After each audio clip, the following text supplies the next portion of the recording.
नित्यं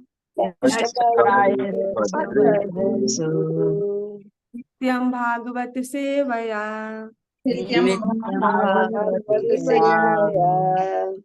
भगवत्युत्तम श्लोके भक्तिर्भवति नैष्ठिकी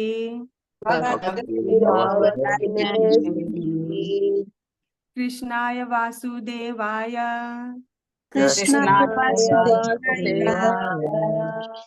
देवकी नंदनाय च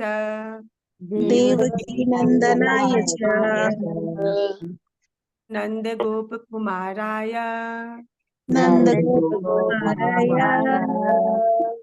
गोविंदाय नमो नमः।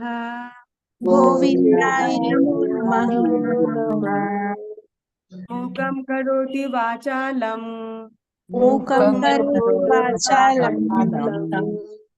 पंगुं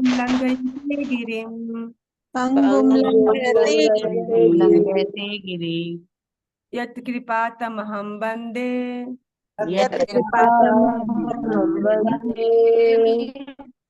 परमानंद माधवम्।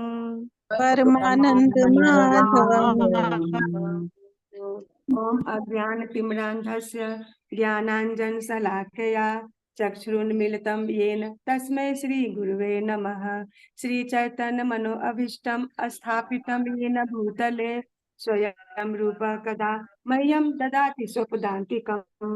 वन्देऽहं श्रीगुरुः श्रीयुतपदकमलं श्रीगुरून् वैष्णवांश्च च श्रीरूपं सागरजातं सागर रघुनाथान्वितं तं सजीवम् साद्वैतं सावधूतं परिजन सहितं कृष्ण चैतन्य देवं श्री राधा कृष्ण पादान सहगण ललिता श्री विशाखान्विताश्च। हे कृष्ण करुणा सिंधु दीनबंधु जगतपते गोपेश गोपिकाकांत राधाकांत नमस्ते। सप्त कांचन गौरांगी राधे वृंदावनेश्वरी वृषभानुसुते देवी प्रणमामि हरे प्रिय। वाञ्छाकल्पतरुभ्यश्च कृपा सिन्धुभ्य एव च पतितानां पावनेभ्यो वैष्णवेभ्यो नमो नमः। नमः ॐ विष्णुपादाय कृष्णपादाय भूतले श्रीमते भक्ति वेदांत स्वामिन् इति नामिने। नमस्ते सारस्वते देव गौरवाणी प्रचारिणे निर्विशेष शून्यवादी पाश्चात्य देश तारिणे। श्री कृष्ण चैतन्य प्रभु नित्यानंद श्री अद्वैत गदाधर श्रीवासादि गौर भक्त वृंद। हरे कृष्ण कृष्ण कृष्ण हरे हरे हरे राम राम राम हरे हरे। हरे कृष्णा। माता जी सभी को दंडवत प्रणाम। Hare Krishna. Thank you so much Poonam माता जी, आज का जप करने के लिए और आज की प्रार्थनाएं करने के लिए बहुत बहुत धन्यवाद। और आवाज आ रही है कहीं से?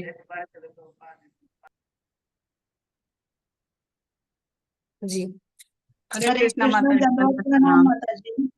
जी, आप सभी का हार्दिक अभिनंदन है आज के इस इस्कॉन अयोध्या के प्रातःकालीन जप सत्र में। तो आप अभी हम लोग करते हैं प्रभुपाद जी का कोट शुरू करते हैं। हरे कृष्ण माता जी, दंडवत प्रणाम। हरे कृष्णा, सभी को दंडवत प्रणाम। हरे कृष्णा माता जी। हरे सभी को कृष्णा। दंडवत प्रणाम। स्क्रीन विजिबल है? जी माता जी। जी माता जी। आज है 4 जुलाई। प्रभुपाद जी कहते हैं, जहां तक फिल्म इंडस्ट्री में प्रशिक्षण की बात है तो उसका प्रश्न ही नहीं उठता। हमारे लिए कृष्ण इंडस्ट्री बेहतर कार्य है। नैना भीराम को पत्र, 4 जुलाई 1971। तो जो फिल्म इंडस्ट्री है वो जुड़ी हुई है कला से, संगीत से, साहित्य से। तो कई बारी क्या होता है, नैनाभिराम प्रभु जी ने प्रभुपाद जी को पत्र लिखा कि क्या हम ऐसी कुछ ट्रेनिंग ले ले जिससे हमें इसमें प्रचार करने में अच्छा रहेगा। तो वो प्रभुपाद जी ने जवाब दिया पत्र के माध्यम से कि फिल्म इंडस्ट्री में प्रशिक्षण की कोई ये प्रश्न ही नहीं उठता, इसके बारे में आप मत सोचिए। जो कृष्ण इंडस्ट्री है वो हमें सब कुछ सिखा देती है, वो अपने आप में संपूर्ण है। और हमें ज्यादा प्रशिक्षण के पीछे नहीं भागना चाहिए। जितना हम भगवान के पवित्र नामों का जप करेंगे, भगवान का साहित्य पढ़ेंगे, तो वो क्वालिटीज अपने आप जनरेट हो जाएगी भक्तों में। तो हम देखते हैं कि फिल्म इंडस्ट्री में म्यूजिक भी है, डांस भी है, और वो लोग लेकिन हमें अपनी सभ्यता से दूर सभी नहीं, ऐसे भी कुछ है कि जिससे जन जन में एक भक्ति का आंदोलन भी आ जाता है। जैसे रामायण सीरियल बना था, तो कितने लोगों में मतलब श्री राम जी के प्रति एक प्रेम अनुराग डेवलप हुआ उनकी कथा जान के। जो लोग ऐसे रामायण नहीं पढ़ रहे थे, तो उन्होंने रामायण जब टीवी पर देखा तो उनको वो काफी कुछ उन्होंने उसमें से सीखा। उनकी रुचि हो गई हमारी ये वैदिक साहित्य की तरफ। और जब उन्होंने महाभारत देखा तो वो कृष्ण जी के बारे में जान पाए, और उनका ये गीता में बहुत इंटरेस्ट हो गया। तो कहीं ना कहीं ये अच्छा है, लेकिन काफी चीजें हम कितने ऐसे इंस्टेंसेस देखते हैं जब ये बॉलीवुड हॉलीवुड जो ये फिल्म इंडस्ट्रीज हैं, ये हमें हमारी सभ्यता से दूर ले जाते। इतना इनमें पाश्चात्यकरण हुआ है, अपनी जड़ों से दूर। क्योंकि वहां पर क्या है कि उनको बेचना है अपना प्रोडक्ट, और उसके लिए बेचने के लिए वो जो लोग जैसा देखना चाहते हैं, जैसे उनकी मेंटालिटी है, वो उस चीज वो उस फ्लेवर को परोसते हैं, सर्व करते हैं कि उनका प्रोडक्ट ज्यादा से ज्यादा बिके, उनकी फिल्म ज्यादा से ज्यादा हिट हो, हर टाइप का जो ऑडियंस है वो उनको मिले, है ना। तो वो लोग कोई ऑथेंटिसिटी या कोई प्रामाणिकता ना, इस पर कोई विचार नहीं करते। और कहीं मतलब काफी जगह वो वैदिक जो हमारे साहित्य हैं उसको तोड़ मरोड़ कर भी पेश करते हैं, और एक गलत मैसेज भी जाता है। तो प्रभुपाद जी इसके बिल्कुल खिलाफ थे कि वहां से हमें प्रशिक्षण लेने का कोई प्रश्न नहीं उठता, ये बिल्कुल ठीक नहीं है। तो हमें अपनी कृष्ण इंडस्ट्री पर ही आश्रित रहना है। और कृष्ण तो सभी कलाओं के कौन मतलब वो धारण करते हैं, सभी कलाओं को धारण करते हैं। उन्हीं से ही सारी कलाएं उद्भूत है। जो यहाँ पर कोई म्यूजिक में पारंगत है, कोई डांस में पारंगत है, कोई किसी कला में, कोई पेंटिंग में है, तो ये सारी कलाएं कहाँ से आ रही है? कृष्ण से ही आ रही है। और अगर हम कृष्ण का ध्यान करेंगे, उनका चिंतन करेंगे, तो हम सब कुछ भगवान की कृपा से जान सकते हैं, सीख सकते हैं, और प्रचार कार्य आगे बढ़ता रहेगा। हरे कृष्णा। जगत गुरु श्रील प्रभुपाद की जय। ये क्लियर है ना? हरे कृष्णा क्लियर है। जी। तो अभी चलते हैं भागवतम अध्ययन पर। कल हमने 33rd श्लोक पढ़ा था, है ना, और आज हमें करना है 34th। यस माता जी, यू कैन स्टार्ट। 34वां श्लोक। नाना कर्म वितानेन प्रजा बहवीः सुरक्षतः नात्मावसीद्य तस्मिन्नस्ते वर्षीयान् मदनुग्रहः। हरे कृष्णा। हरे कृष्णा। नाना कर्म वितानेन प्रजा बहिर्शिक्षितः नात्मावसितस्ते वर्ष्यान् दनुग्रह। हरे कृष्णा। हरे हरे कृष्णा। नाना कर्म विधानेन प्रजा शिक्षतः नात्मा वसीदत्यस्मिस्ते वर्षीयान् अनुग्रह। हरे कृष्णा। हरे सभी को हरे कृष्णा। कृष्ण। कर्म नाना कर्म वितानेन प्रजा वह्निः श्रीश्रीक्षतः नानात्मवसीदत्यस्मिन्नस्ते वृष्यानुग्रह। हरे कृष्ण। हरे कृष्ण। हरे कृष्णा। नाना कर्म वितानेन प्रजा बहिः श्रीक्षतः नात्मावसीदत्य स्मिते वर्षीयान्मदनुग्रहः। हरे कृष्णा। सभी को दंडवत प्रणाम। हरे कृष्णा। हरे कृष्णा। कालेन प्रजाभावेशुचित्तः नात्मावसीदते वर्षीयान्मदनुग्रह। हरे कृष्णा। हरे कृष्णा। सभी को दंडवत प्रणाम। नाना कर्म वितानेन प्रजा बह्य शिक्षतः नात्मावसीदत्यस्मिस्ते वर्षीयान् मदनुग्रह। हरे कृष्णा। हरे कृष्णा। नाना कर्म वितानेन प्रजा बहिःशिक्षतः न आत्मा अवसीदति अस्मिन् ते वर्षीयान्मत अनुग्रह। हरे कृष्णा। हरे कृष्णा। नाना कर्म वितानेन प्रजा बहिः ना न आत्मा वसीदति स्मस्ते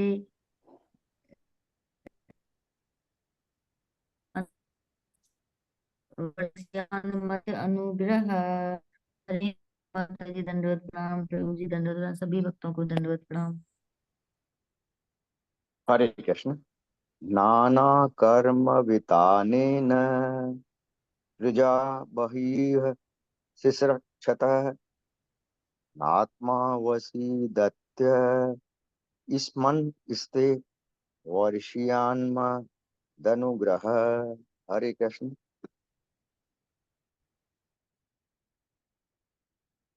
हरे Krishna. Thank you so much.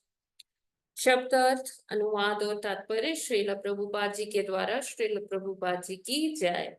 शब्द अर्थ नाना कर्म तरह तरह की सेवा वितानेन विस्तार से प्रजा जनता बहुवी असंख्य सी सृष्टतः वृद्धि करने की इच्छा करते हुए न कभी नहीं आत्मा आत्मा अवसीदति वंचित होगा अस्मिन पदार्थ में ते तुम्हारा वर्षयान सदैव बढ़ती हुई मत मेरी अनुग्रह अहेतु की कृपा।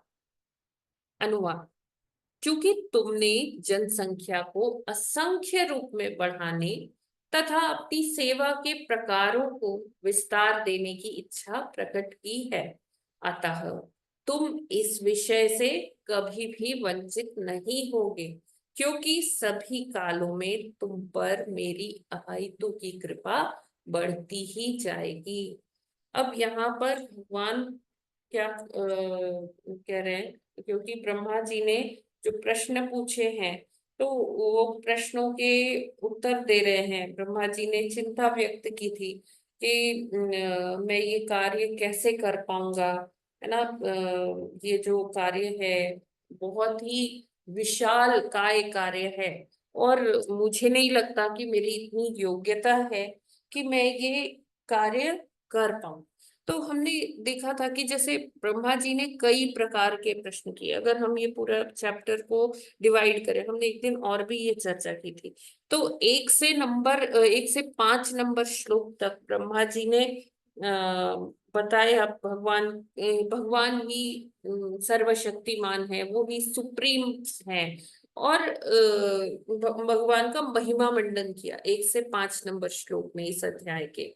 और फिर 6 से 10 में उन्होंने क्या कहा, बताया कि क्या क्या बाधाएं आती है, आ सकती है उनको ये कार्य करने में जो उनको ये दायित्व सौंपा गया है। और इसी के माध्यम से चर्चा की प्रभुपाद जी ने बताया कि भक्तों को भक्ति में क्या क्या बाधाएं आ सकती हैं, कैसे उनको भक्ति के राह में अड़चने आ सकती है, क्या क्या संभावित ऐसी जो मुश्किलें हैं वो फेस करनी पड़ती है। तो ये हमने देखा था। और 11 से 13 नंबर में बताते हैं कि भगवान कैसे आदान प्रदान करते हैं, है ना, कैसे भक्तों से भगवान अपने संबंध को, जैसे भक्त अगर भगवान के लिए अश्रुपात करता है या भक्त भगवान से अपना संबंध और प्रगाढ़ बनाना चाहता है, तो ऐसा नहीं है कि भगवान पीछे हटते, भगवान भी उससे और ज्यादा बढ़ के संबंध बनाना चाहते हैं, क्योंकि भगवान तो ये वेट ही कर रहे हैं कि कब मेरा भक्त आएगा मेरे पास। तो भगवान भी पूरा रेसिप्रोकेशन करते हैं, पूरा आदान प्रदान करते हैं। फिर ब्रह्मा जी 14 से 19 नंबर श्लोक में क्या करते हैं, अपने प्रणाम ऑफरिंग करते हैं भगवान जी को। और उनको जो, क्योंकि वो इतने सर्वशक्तिमान है, सब कार्य वो अपने जो जीवात्माएं हैं उनको, उनके लिए वो सारा इतना सारा कार्य कर रहे हैं, है ना, बिना किसी अपेक्षा के। और फिर 22 से 25 नंबर में क्या कहते हैं कि जो आपने मुझे ये दायित्व दिया है, वहां पर ब्रह्मा जी कह रहे हैं मैं ये कार्य कैसे कर पाऊंगा, मुझ में इतनी योग्यता नहीं है। और अगर मैं मान लीजिए कर भी देता हूँ तो क्या होगा कि ये कार्य करके कहीं मुझ में अहंकार ना आ जाए, कहीं मैं ये ना सोचने लग जाऊं कि करता मैं ही हूँ, है ना। तो वो चीज का भगवान जी आंसर दे रहे हैं 31 से जो सॉरी 29 से 33 नंबर श्लोक में। भगवान ने, जो हमने कल तक पढ़ा, भगवान ने ये बताया कि कैसे आपको अपनी भक्तिमय सेवा मेरे लिए करनी है ना, क्योंकि इन्हीं सेवा को करते करते क्या होगा, शुद्धिकरण आएगा।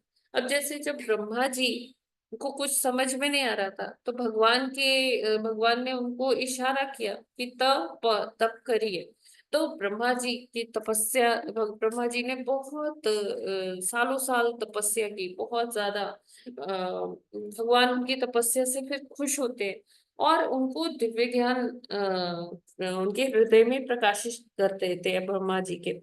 और इसी से हमें पता चलता है कि जब हम भक्तिमय सेवा करेंगे भगवान की, जब हम शास्त्र पढ़ेंगे, जब हम भगवान के पवित्र नामों का जप करेंगे, है ना, उनके लिए सेवाएं करेंगे, तो क्या होगा, भगवान प्रसन्न होते हैं सेवाओं से, है ना।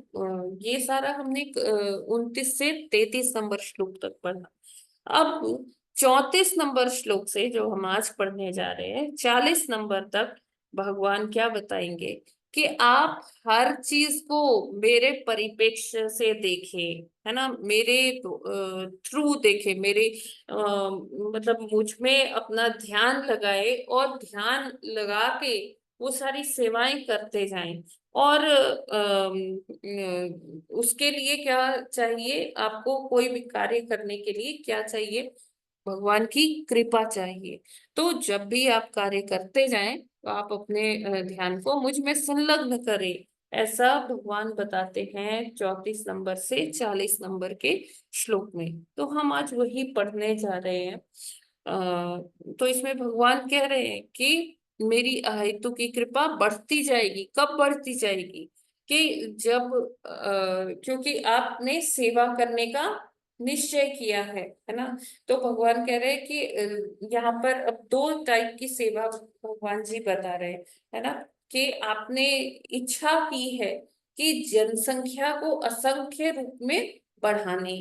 अब जनसंख्या को असंख्य रूप में बढ़ाने का क्या मतलब है, कि जो यहाँ पर बात कर रहे हैं, प्रजा बहुवी सृक्षतः, या प्रजा कौन है, जो जो लोग जीवात्माएं, है ना, और बहुवी मतलब असंख्य, शिश्रिक्षता वृद्धि करने की इच्छा करते हुए, यानी कि ब्रह्मा जी क्या इच्छा कर रहे हैं कि अभी मैं वृद्धि करना चाहता हूँ और प्रजा का को असंख्य रूप से बढ़ाने के लिए।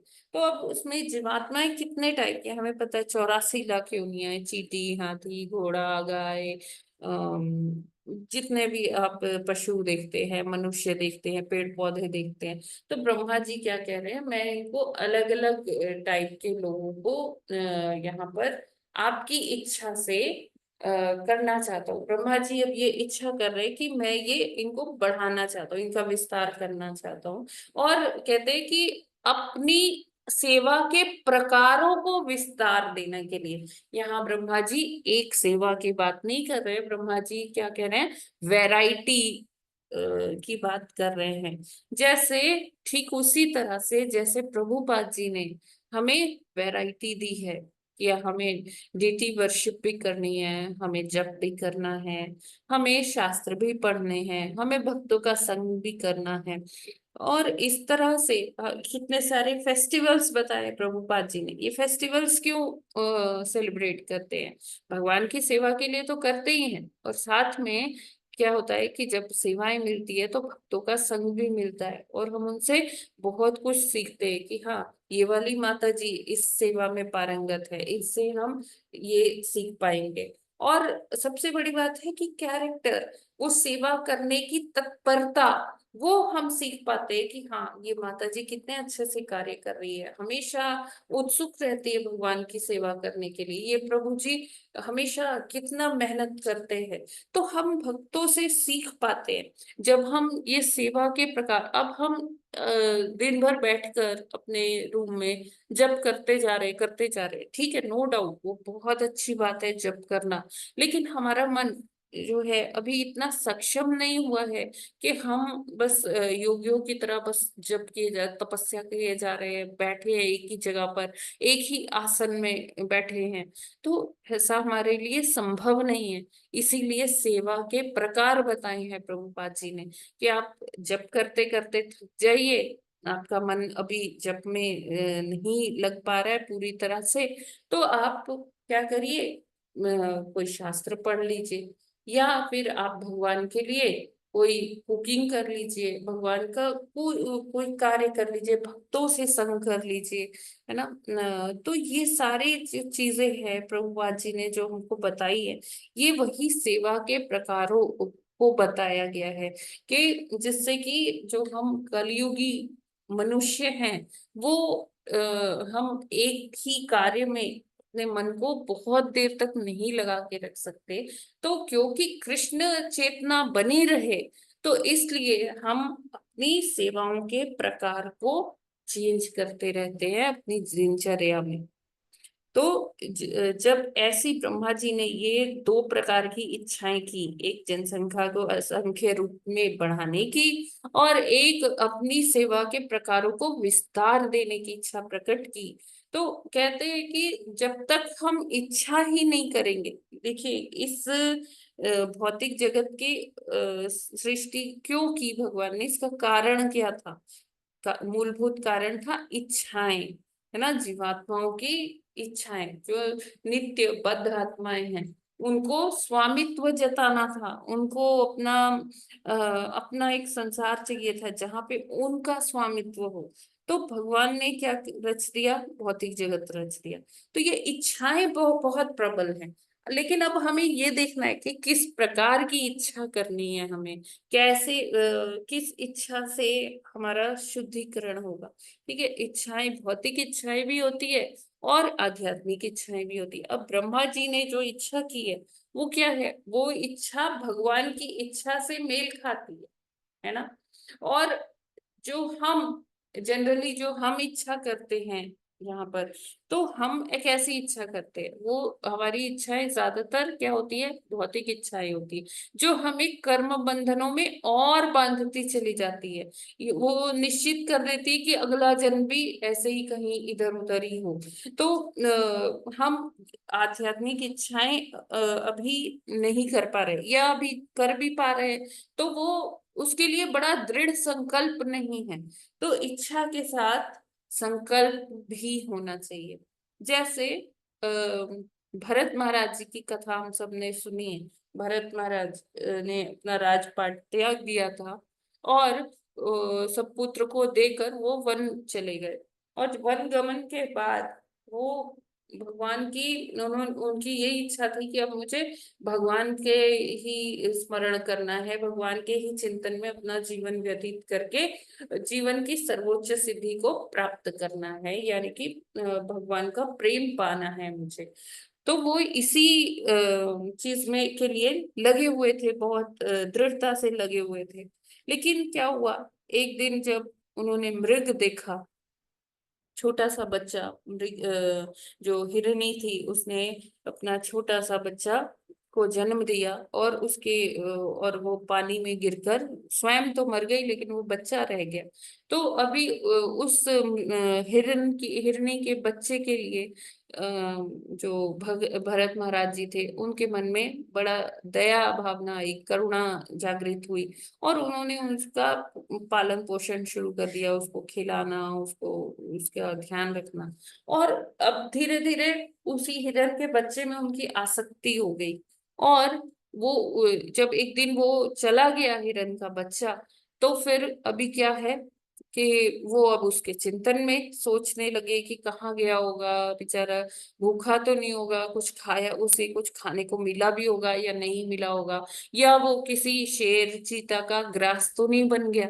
तो यही सब चिंतन करते करते वो अपने अंत समय में यही सब चिंतन कर रहे थे कि मृग का क्या हुआ, वो छोटा सा बच्चा था, मैं उसको खिलाता पिलाता था, वो मेरे संरक्षण में था। अभी वो उनमें ना प्रभुत्व की वो बात आ गई है ना कि मैं उसका ये सब पालन पोषण कर रहा था, बेचारा कहाँ चला गया, कहाँ उसके साथ कुछ गलत तो नहीं हो गया, मर तो नहीं गया। तो इससे क्या हुआ कि उनको अगला जीवन मृग का मिला। लेकिन क्योंकि उन्होंने भक्ति की थी तो फिर उनको क्या मृग के होते हुए भी उनको याद था कि पिछले जन्म में उनके क्या हुआ था। तो अभी वो उनको जन्म कहाँ मिला, मतलब मृग का जो जन्म मिला वो कहाँ मिला, साधु संतों के बीच में मिला। वो वहां भी उनकी ये सब सुनते रहते थे, प्रार्थनाएं और ये कथाएं। और फिर अगला तीसरा जन्म जो मिला उनको जड़ भरत का मिला। अभी उनकी इच्छा क्या है, वही इच्छा है कि मुझे जीवन की सर्वोच्च सिद्धि प्राप्त करनी है, अर्थात भगवान का प्रेम प्राप्त करना है। तो वो जो है अपने इस इच्छा के साथ अब उनके पास दृढ़ संकल्प भी है। अब उनको कोई कुछ भी कहता है ना, उनको उसका फर्क नहीं पड़ता, वो बोलते ही नहीं है। इसीलिए उनका नाम क्या पड़ गया, जड़ भरत। पहले भरत थे, अब तीसरे जन्म में मृग के बाद जब उनको जन्म मिला तो ये मनुष्य योनि मिली, तो उनका नाम फिर से भरत हुआ। लेकिन वो क्योंकि एकदम जैसे वो नहीं होते मूक बधिर, डेफ एंड डम, मतलब कि वो किसी की बातों का उत्तर ही नहीं देते थे, क्योंकि उनका एक जो लक्ष्य था वो एकदम क्लियर था कि मुझे यहाँ सांसारिक चीजों में नहीं पड़ना है। तो वो एकदम जैसे उनको कोई बचा खुचा खाना भी दे देता था ना, तो वो भी पा के खुश हो लेते थे। नहीं मिलता था तो नहीं पाते थे, मिल जाता था तो ठीक है ना। उनको कोई फर्क नहीं पड़ता था, कोई उनको तिरस्कार कर रहा है, अपमानजनक शब्द कह रहा है, वो एक शब्द वापस रिप्लाई नहीं देते थे। तो क्या हुआ कि एक बार उनको वहां खेतों में खड़ा कर दिया, जैसे स्केयर क्रोज बड़ा बनाकर नहीं खड़ा कर देते हैं कि ये खड़ा रहेगा तो यहाँ पर पशु पक्षी नहीं आएंगे, फसल सही रहेगी। तो वहां पर भी वो कुछ पक्षी आए, वो चुग के चले गए जो फसल में दाने लगे थे, और ये वहीं खड़े रहे कि ठीक है, पक्षियों का भी तो हक है, पक्षी भी तो खा रहे हैं। तो उन्होंने वो भी नहीं भगाया। तो सबने कहा कि ये तो बेकार है, ये किसी काम का नहीं है, जाओ यहाँ से चले जाओ, भगा दिया उनको। फिर उनको कुछ आदिवासी मिले, तो आदिवासियों ने कहा कि ये हट्टा कट्टा इंसान ना, ये बलि देने के लायक है। तो वो जान रहे हैं कि वो लोग उनको बलि देने के लिए ले जा रहे हैं, बांध दिया है उनको हाथ पैर, वो फिर भी कुछ नहीं कह रहे, वो अपने कृष्ण के चिंतन में ही लगे हुए हैं। और क्योंकि इससे हमें पता चलता है उनकी इच्छा के साथ दृढ़ संकल्प भी है। तो हमारी जो इच्छाएं हैं, ये मैंने इसलिए ये कोट किया कि हमारी जो इच्छाएं हैं, इच्छाओं के साथ संकल्प की कमी है। तभी हमारी इच्छाओं की आध्यात्मिक अगर इच्छाएं भी हैं हमारी, तभी उनकी पूर्ति भी, उसमें भी संशय हो जाता है। हम नहीं हम उस तरह से प्रयास कर पाते। लेकिन जिस दिन हमारा संकल्प स्ट्रांग हो गया, जिस दिन हमारा संकल्प एकदम दृढ़ता से हम उस इच्छा के पीछे कार्य कर रहे हैं, लगे हुए हैं, तब फिर क्या होता है कि तब भगवान की भी अहेतु की कृपा बढ़ती रहती है। जैसे भगवान जी ने आश्वासन दिया कि आपकी ये जो इच्छाएं हैं, ये जरूर पूरी होगी, कभी भी आप इन इच्छाओं से मतलब इसकी पूर्ति से वंचित नहीं होगे। इस विषय, भगवान कहते हैं, इस विषय में कभी भी वंचित नहीं होगे, क्योंकि सभी कालों में आगे जितना भी टाइम आ रहा है, तो आप पर मेरी हेतु की कृपा लगातार बढ़ती ही रहेगी। क्यों? क्योंकि अब जो उन्होंने इच्छा की है ब्रह्मा जी ने, वो उसका दृढ़ संकल्प है, और वो भगवान पर आश्रित हैं, और भगवान में ही मतलब वो डर भी रहे हैं कि कहीं ऐसा ना हो मैं अपने आप को कर्ता मानने लगूं। तो ये जो चीज है, ये भगवान इससे रिझ जाते हैं और उनको अपनी अहितु की कृपा प्रदान कर देते हैं। ये क्लियर है ना अनुवाद? हाँ माता जी, भक्ति में भी जी जो है माता जी क्लियर है एकदम। इच्छा भी होनी चाहिए, दृढ़ संकल्प ठीक भी है होना चाहिए, जी, भक्ति भी साथ में होनी चाहिए। क्लियर है तभी माता जी। भगवान भी साथ देते हैं, अहत की कृपा करती हैं, जैसे जी, ब्रह्मा के ऊपर तात्पर्य किया। पढ़ते हैं। हाँ, बिल्कुल। तात्पर्य पढ़ते हैं। भगवान का शुद्ध भक्त विशेष काल, वस्तु तथा परिस्थिति के तथ्यों से ज्ञात होने के कारण भगवत भक्ति की संख्या को नाना प्रकार के से सदैव बढ़ाना चाहता है। दिव्य सेवा का ऐसा विस्तार भौतिकतावादी को भले ही भौतिक लगे, किंतु तथ्य तो यह है कि वह भक्त के प्रति भगवान की अहेतु की कृपा का ही विस्तार होता है। ऐसे कार्यों की योजनाएं भौतिक कार्य प्रतीत हो सकती हैं, किंतु परमेश्वर की दिव्य इंद्रियों की तुष्टि में लगे होने से उनकी शक्ति भिन्न भिन्न होती है। तो यहाँ पर प्रभुपाद जी यही बता रहे हैं कि जब हम भगवान की सेवा में लगते हैं, दिव्य सेवा में लगते हैं, तो ये हो सकता है बाहर से देखने वाले को एकदम भौतिक लगे कि ये क्या कर रहे हैं, बस आपस में, जैसे मान लीजिए भक्त लोग संग करते हैं, कोई फेस्टिवल सेलिब्रेट करते हैं, तो उसमें संकीर्तन होता है, जैसे नाचते हैं गाते हैं, तो ऐसा बाहर से देखने वाले को लगता है कि ये क्या नाच नौटंकी चल रहा है। तो वो उसे लगेगा कि ये एकदम भौतिक कार्यों में लगे हुए हैं, इसमें क्या ये आध्यात्मिकता है? ना कोई पूजा पाठ हो रही है, ना हवन हो रहा है, ना ऐसे कोई धूप बत्ती जलाई हुई है, ये कैसे भक्ति है ना? ये तो सिर्फ अपने को, अपनी इंद्रियों को तृप्त कर रहे हैं, नाच रहे हैं, गा रहे हैं, प्रसाद पा रहे हैं। तो ये तो सिर्फ भौतिकता है। लेकिन इसके पीछे जो वैदिक जो सिद्धांत है, उसको वो नहीं समझ पाते कि कैसे हर प्रकार की सेवा से भगवान की कृपा का ही विस्तार होता है, भगवान की कृपा बढ़ती जाती है, बढ़ती जाती है। तो ये जो सारे, ये जो प्रैक्टिसेस बताई गई है वेदों में, तो उसके पीछे बहुत सिद्धांत छुपा हुआ है, और वो भक्ति के ही अंग हैं। जैसे भक्ति के 64 अंग बताए गए हैं, है ना? तो वो 64 अंग सभी बहुत ही मतलब जो हमारे आचार्य हुए, ऋषि मुनि हुए हैं, उन्होंने इसकी पुष्टि की हुई है। ऐसे ही नहीं कि हाँ बस वो भौतिकता लग रहा है तो वो भौतिक कार्य हो गया, वो भौतिक कार्य नहीं है, वो उसका कोई कर्म बंधन नहीं लगेगा, वो आध्यात्म में ही काउंट होगा। और जो शुद्ध भक्त होते हैं, वो इस चीज को जानते हैं, और वो जो अपने जो फॉलोअर्स हैं, जो शिष्य हैं, उनको अलग अलग सेवाओं में लगाते हैं, जिससे कि उनका शुद्धिकरण हो, अब गुरु को ये आराम से पता होता है, उनको एकदम क्लियर होता है कि हाँ किस भक्त को मुझे क्या सेवा देनी है। वो उनका साइकोफिजिकल नेचर जानते हैं कि उनकी मनोवृत्ति कैसी है, तो के हिसाब से उनको वो सेवाओं में लगाते हैं, है ना। और इन सेवाओं से क्या होता है कि उस भक्त का अपना भी आध्यात्मिक स्तर जो है वो बढ़ता है, प्रगति होती है उसकी। तो सेवाएं बहुत जरूरी है, हमें इच्छा करनी चाहिए। हम अभी समर्थ नहीं है कोई सेवा करने में, तो एटलीस्ट हम ये इच्छा तो कर सकते हैं ना कि भगवान मैं आपकी ये सेवा करना चाहती हूँ, और उसके पीछे हमें अपनी संकल्प शक्ति लगानी है इच्छा के पीछे। जैसे हम कोई व्हीकल ड्राइव कर रहे हैं, कार ड्राइव कर रहे हैं, तो उसमें हमें जब तक इग्निशन नहीं देंगे तब तक वो कार नहीं चलेगी, फ्यूल नहीं होगा तब तक वो कार नहीं चलेगी।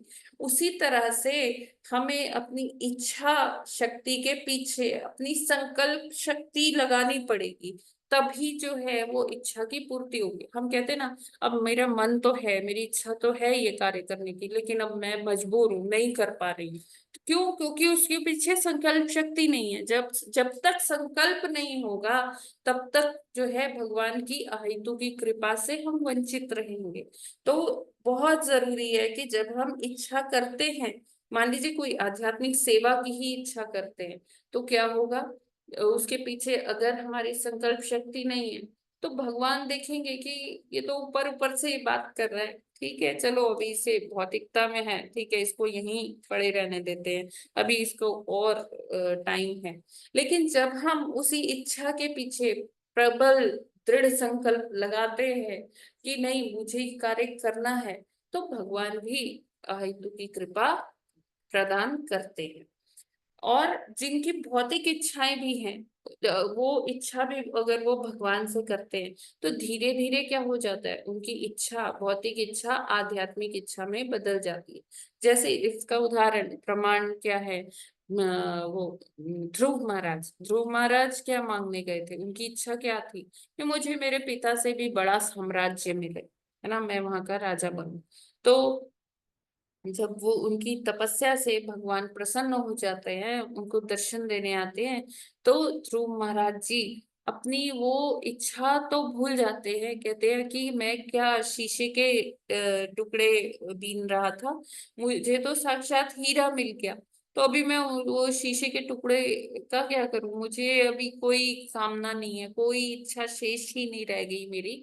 तो यहाँ भगवान ने, भगवान के संग में जो भी आएगा, भगवान के टच में जो भी आएगा उसका शुद्धिकरण हो जाएगा, वो भौतिकता से किधर आ जाएगा, आध्यात्मिकता की ओर आ जाएगा। इसका हम अपने इसमें ही एग्जाम्पल देख सकते हैं कि जब से हम भक्ति कर रहे हैं तो हमारी धीरे धीरे जो भौतिकता है उसमें कमी आई है। हम धीरे धीरे आध्यात्मिक, भले ही वो बहुत धीरे हो, बहुत धीरे ही हमारा शुद्धिकरण हो रहा है, लेकिन हो तो रहा है ना। धीरे धीरे हमारी भौतिकता खत्म हो रही है, आध्यात्मिकता बढ़ रही है।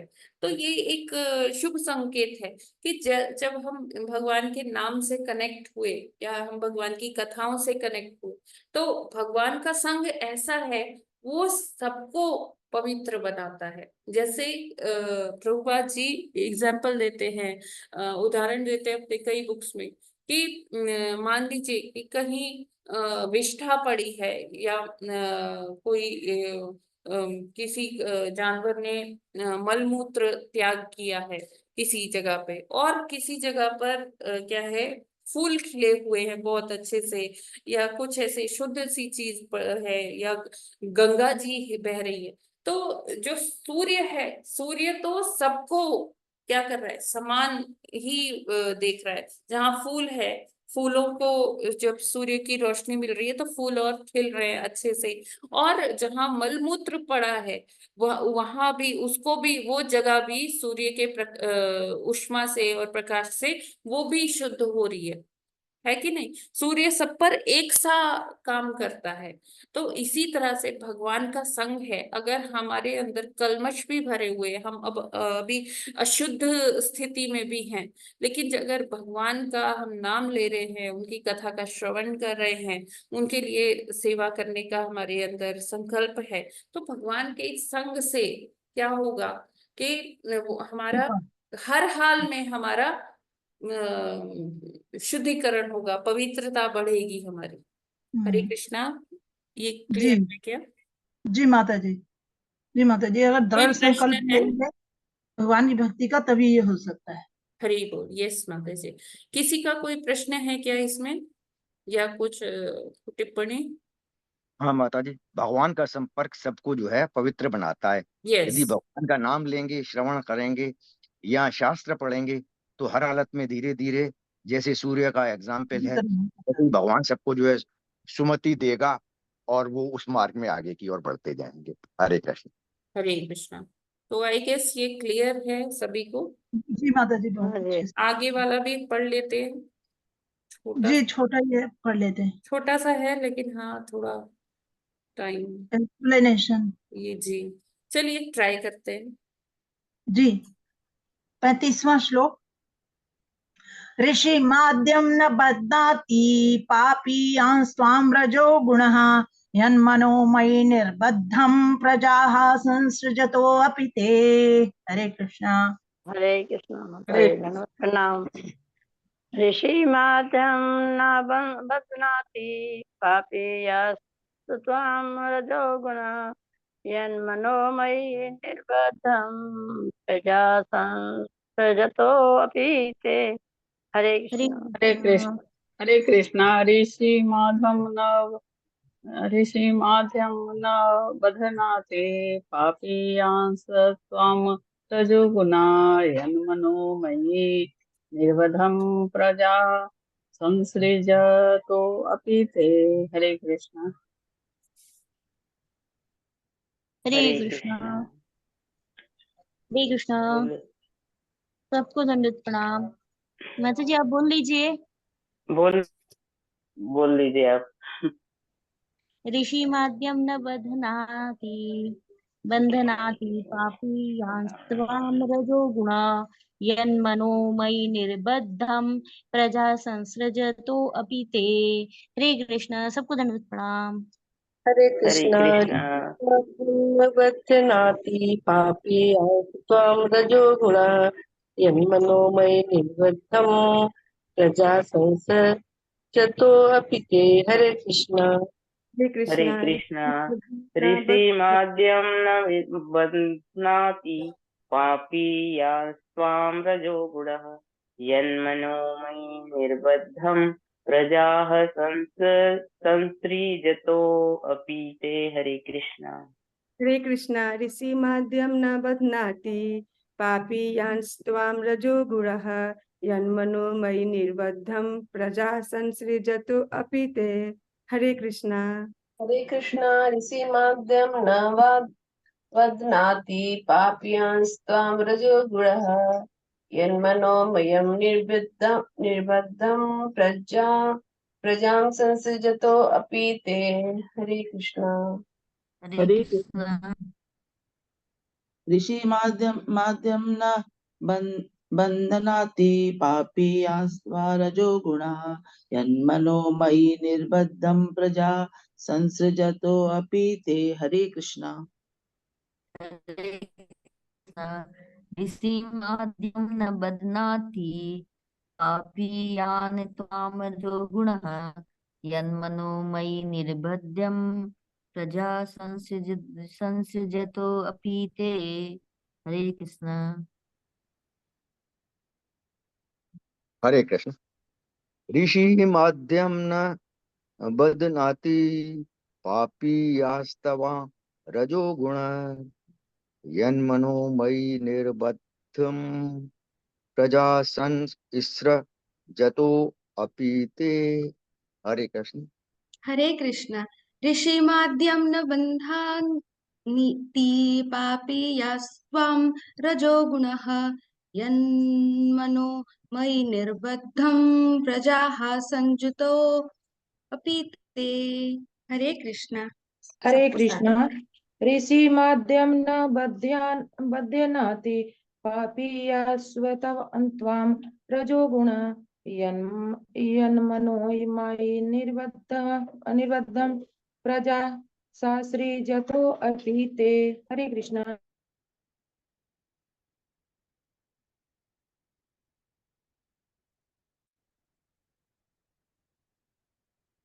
Okay, thank you so much.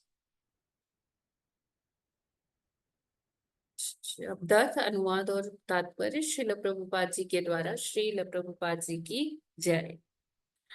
शब्दार्थ। ऋषि, ऋषि को, आद्यम सर्वप्रथम, न कभी नहीं, बध्नाति पास फटकता है, पापिया पापी, त्वाम तुम, रजः रजः गुणः रजोगुण, यत क्योंकि, मनः मन, मई मुझ में, निर्बद्धम लोग लगे रहने पर, प्रजा संतति संसृजता उत्पन्न करते हुए, अपि भी ते तुम्हारे।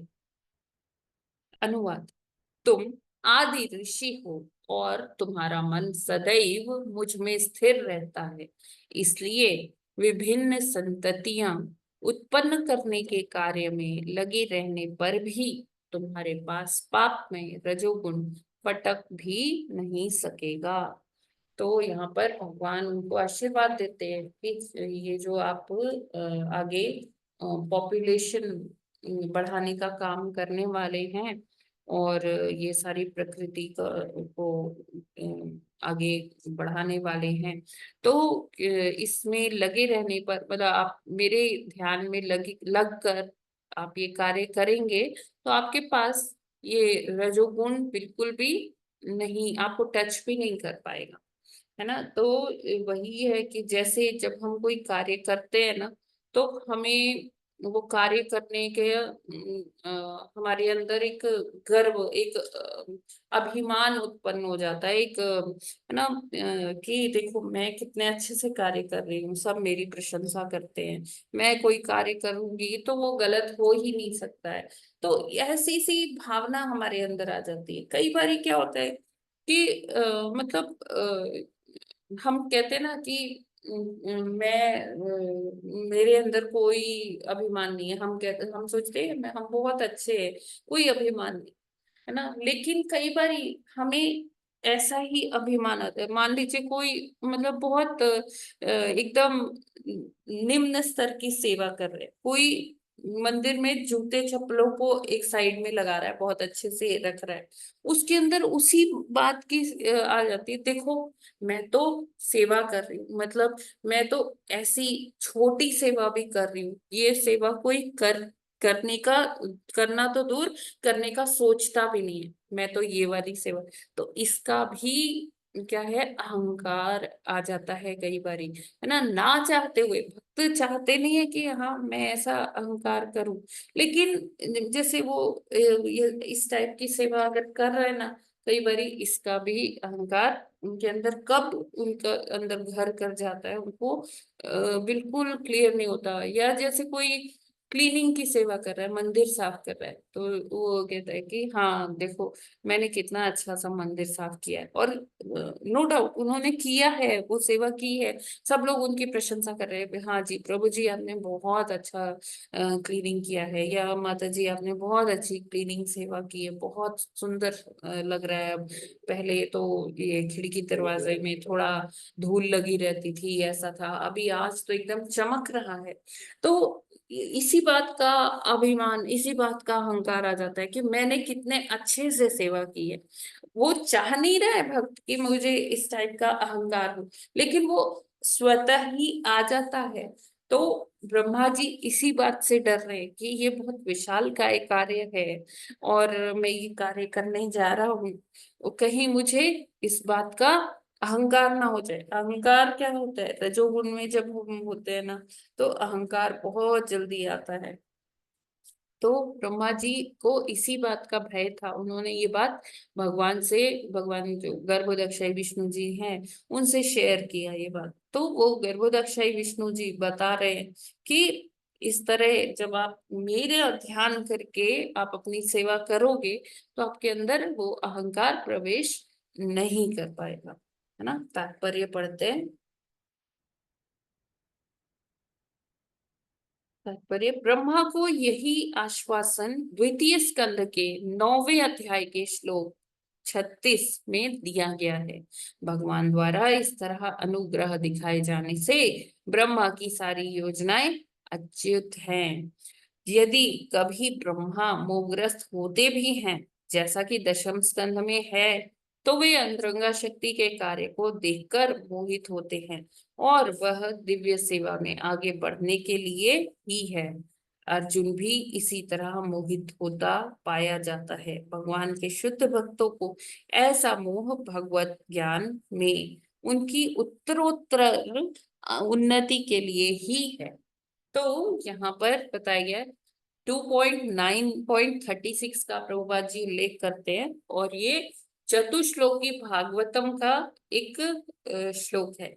चतुश्लोकी भागवतम कहाँ से कहाँ तक है? 2.9.33 से लेकर 33, 34, 35, 36, ये 4 श्लोक जो हैं उसको, इन श्लोकों को क्या बोला गया है? चतुश्लोकी भागवतम, है ना। जैसे हमेवा चतुश्लोकी ग्रह से लेकर एकावती। चतुश्लोकी जैसे भगवत गीता होती है, उसी तरह से चतुश्लोकी भागवतम भी है।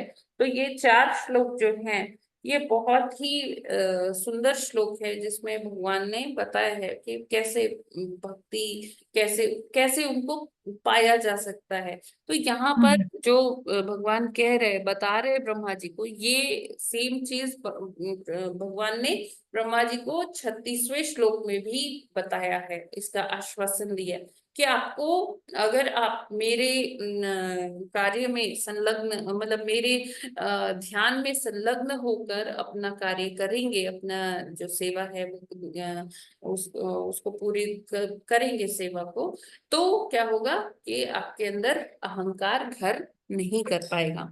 और इसी बात को ना भगवान भगवत गीता के 8वें अध्याय के 7वें श्लोक में भी कहते हैं, तस्मात् सर्वेषु कालेषु मामनुस्मर युध्य च।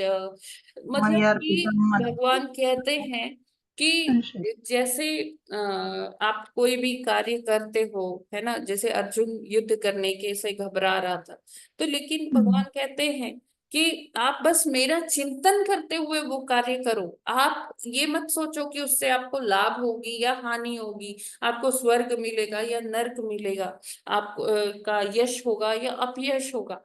आप वो सब बिना सोचे आप धर्म के कार्य में लगो, जो मैं कह रहा हूँ वो उस तरह से मेरे चिंतन करते हुए करो, तो निश्चित ही क्या होगा कि ऐसे कर्मों में आप वो कर्म, वो सेवा आप अच्छे से कर पाओगे और अंतोगत्वा आप मुझे प्राप्त कर सकते हो, है ना।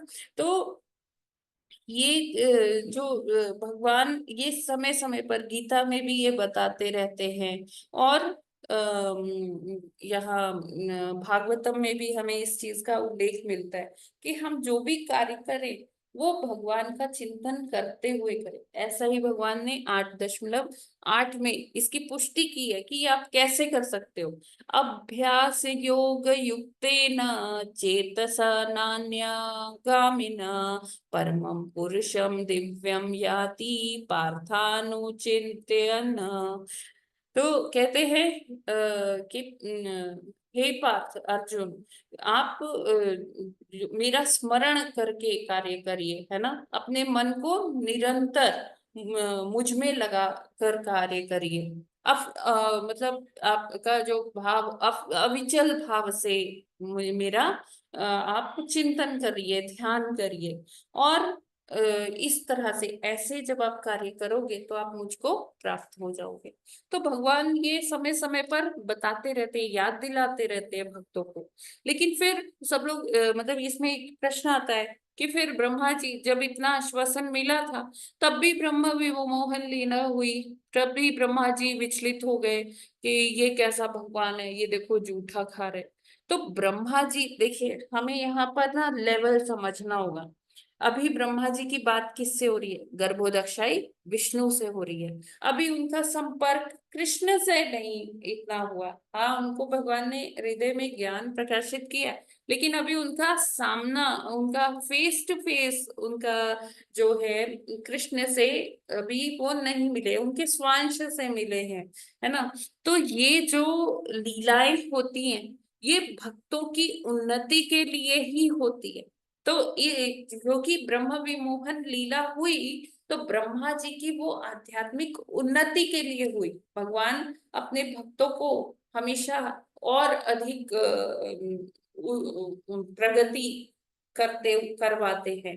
तो जब ब्रह्म विमोहन लीला हुई तो ऐसा भौतिक चक्षु से देखने पर हमें ऐसा लग सकता है कि हाँ देखो, इतना आश्वासन दिया था भगवान जी ने, फिर भी ब्रह्मा जी को विमोहन हो गया, ब्रह्मा जी भ्रमित हो गए।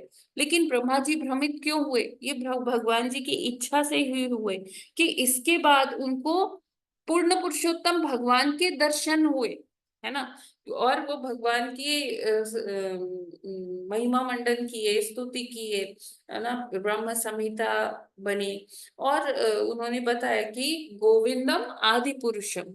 और ऐसे ही अर्जुन जब मोहित हुआ तो अर्जुन को भी भगवान ने अपना स्वरूप पूरा तरह से दिखाया कि हाँ ये कैसा कैसे है कि पहले यहाँ भौतिक जगत से जब हम जाते हैं तो हमें क्या दिखता है, एक भगवान के शरीर से निकली हुई आभा दिखती है जो कि ब्रह्म है। और फिर जब हम उसके उस प्रकाश पुंज के आगे अगर ट्रैवल कर पाते हैं तो हमें कौन दिखते हैं? परमात्मा अपने हृदय में दिखते हैं। और फिर जब हम इस अवस्था के भी आगे जा पाते हैं तो क्या होता है? हमें फिर पूर्ण पुरुषोत्तम भगवान दिखते हैं। तो इससे क्या हुआ? अर्जुन की भी इससे प्रगति हुई। तो ये हो सकता है बाह्य तौर पर देखने पर ये लगे कि हाँ ये बहुत भौतिक है, लेकिन क्या होता है कि जो ये भक्तों को भगवान भ्रम में डालते हैं तो ये उनकी उन्नति के लिए ही होता है। वो और आध्यात्मिक स्तर पर और ज्यादा प्रगति कर पाते हैं। तो ये भगवान की ही लीलाएं हैं जो अपने भक्तों को के लिए वो करते हैं, रचते हैं। हरे कृष्णा, हरे कृष्णा। ये हाँ क्लियर है क्या? हाँ, हरे कृष्णा माता। जी मैम। हाँ, आपने जो बताया उसमें थोड़ी सी टिप्पणी कह रही कि इसमें ब्रह्म गर्भोदक से विष्णु से जब ब्रह्मा जी मिलते हैं तो उनके सामने वो ये बोलते हैं कि कहीं मुझे अहंकार न हो जाए क्योंकि मैं इतना कार्य कर रहा हूँ। तब वो उनको बताते हैं, जैसा कि उन्होंने कहा कि उसके द्वारा भी बताते हैं जो भागवतम में चतुर्श्लोकी श्लोक में 1936 के माध्यम से ही बताते हैं। और अर्जुन का उदाहरण में भी जैसे वो बताते रहते हैं कि 8.7 में कि उनको भी हुआ था ऐसा, मुंह हुआ था। तो इसके द्वारा वो समझाते हैं भक्तों को कि ऐसा हो सकता है, लेकिन ये उनकी यस उन्नति के माता लिए जी, कार्य ठीक है, आपने नोट्स बनाए, इट्स फाइन माता जी, पूरा रिपीट नहीं करते हैं, है ना। मतलब उसका एक जिस्ट समझ लेते हैं कि कोई भी कार्य करना है तो भगवान को ध्यान में रहकर, संलग्न रहकर कार्य करना है तो भगवान की कृपा मिलती है, अहेतु की कृपा बढ़ती जाती है। और जब हम भगवान को इस तरह से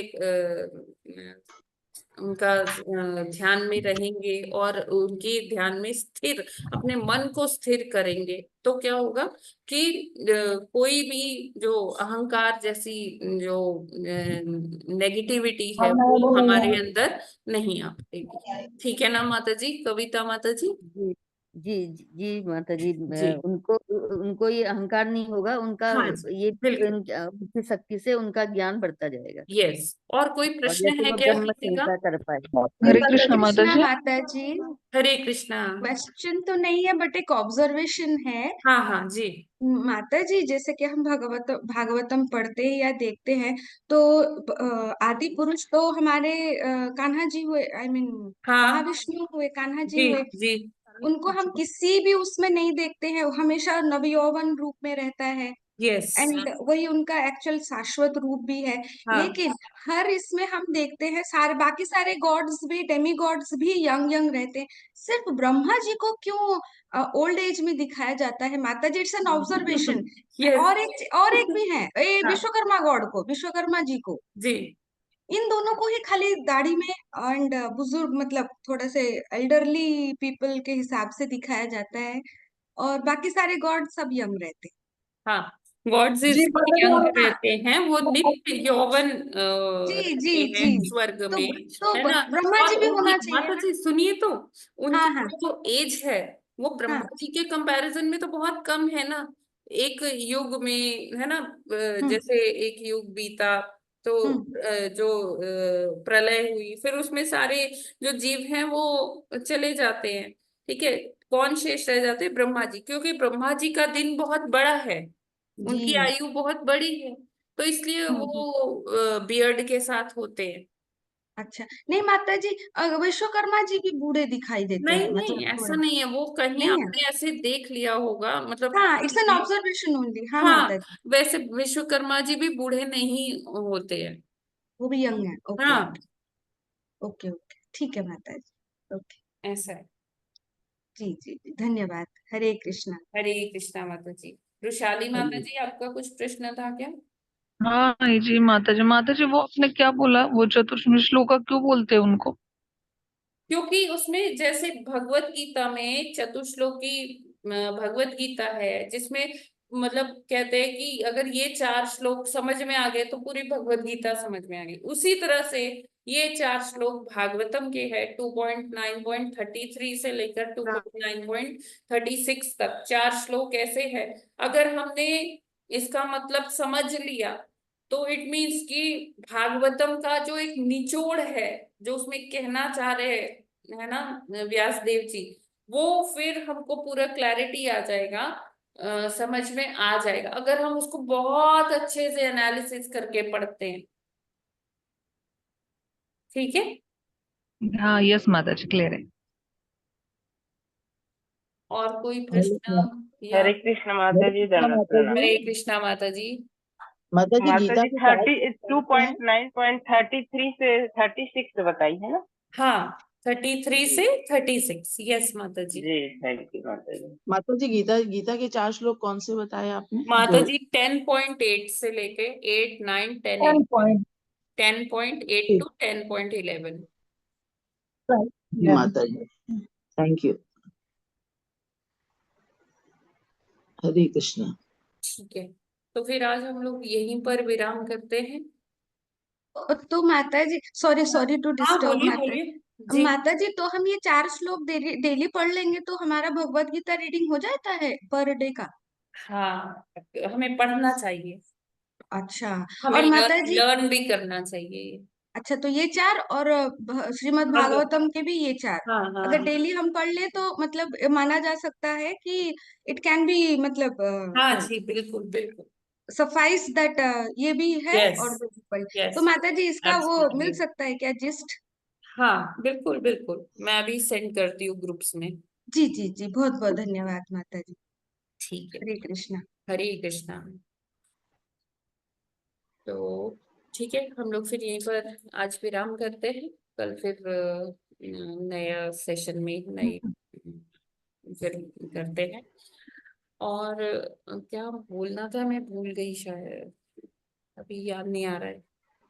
यस, जगन्नाथ रथ यात्रा के लिए यस, आप लोग पार्टिसिपेट कर सकते हैं। जो लोकल्स हैं वो आ सकते हैं 14 जुलाई को, और उससे पहले भी सेवा दे सकते हैं। माता जी क्योंकि जगन्नाथ जी टेम्पल में आ जाएंगे 7 जुलाई से, तो जो भी यहाँ लोकल माता जी हैं वो आ सकती है, क्योंकि जगन्नाथ जी को दिन में 8 बार भोग लगता है।